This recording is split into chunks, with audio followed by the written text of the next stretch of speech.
Hey, what's going on, guys? I want to talk about John Hunter Nemechek for just a bit, because no one seems to be right now.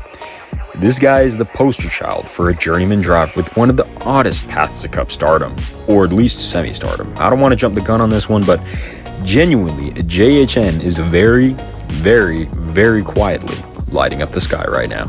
He's 19th in the standings, and coming off of a 10th place finish at Kansas this past weekend. He's got 4 top 10s on the season, already matching his 2024 count. Back-to-back top 10s on intermediate tracks with that.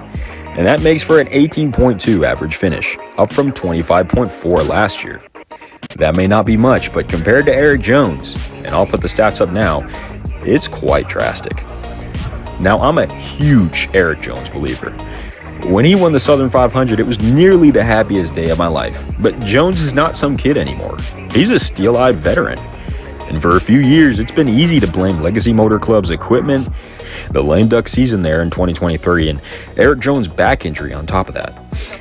But even with all of that, there should not be such a drastic difference here, especially with how much hype that Erik Jones gets.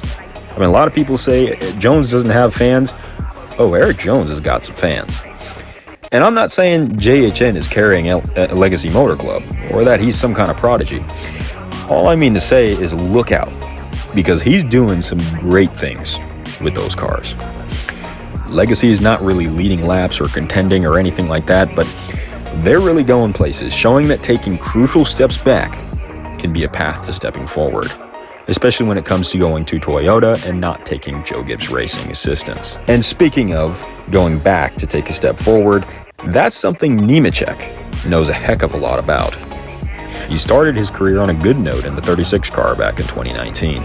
But when I first started seriously following NASCAR in 2020, I knew him only as a backmarker, a nobody, with the most atrocious, disgusting paint scheme on the grid.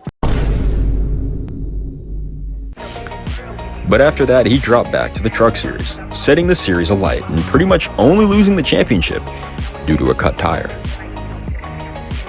In 2023, he moved back to Xfinity and pretty much did the same there. On the final lap at Phoenix, he went outside to take the lead, but fell back and just completely disappeared. Believe me, I remember how good he was and how much I hated how much he won in those years. The only 2 drivers that could fight him were Justin Allgaier and Cole Custer, and still John Hunter Nemechek was better. He's had a very odd journey up to Cup, and I mean, along the way I think back to how he drove Bubba's number 45 car, which was really Kurt Busch's car, and then a year later drove the number 42 for the suspended Noah Gragson, which was actually a Chevrolet while he drove for Toyota at the time.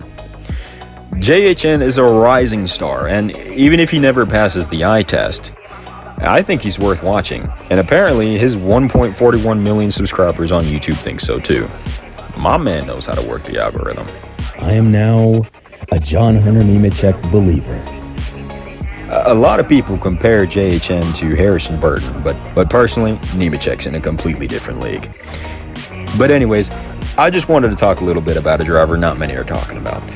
I don't know how long it'll be until I post another video, but until then, we do plan on putting up another podcast soon, so stay tuned for that.